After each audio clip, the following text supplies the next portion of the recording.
devrimi. Layık Cumhuriyet kurdu Atatürk. En büyük güvencem gençlerdir dedi. Umudu gençlik de gördü Atatürk. Çanakkale'ye asla geçilmez dedi. Kilitledik boğazı açılmaz dedi.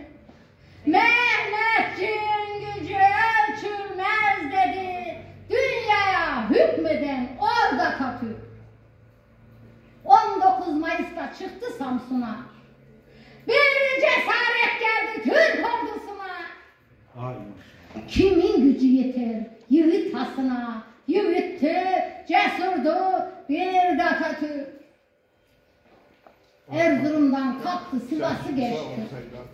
Ankara'yı yurda baş şehir seçti. Cephede düşmanı ikiye biçti.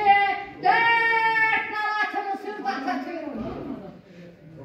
Dünyada doğmadı atan gibisi. Püskürttü vatandan boğucu sisi. Dağları inletti kükreyen sesi. Düşmana darbeyi vurdu Atatürk.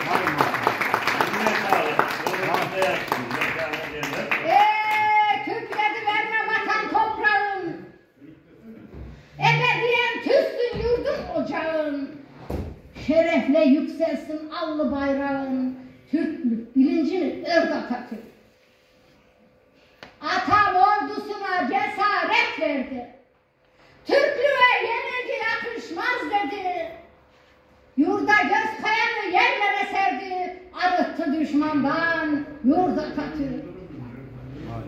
23 Nisan'da meclisi kurdu.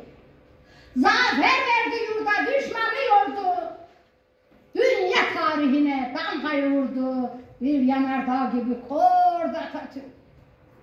Elifce'yim atam kurdu devleti. Peşinden yürüdü tüm Türk milleti. Dünya alemine duyuldu meti. Mazlum gönüllere girdi Atatürk. Mazlum gönüllere girdi Atatürk. Kaybolsun yorum.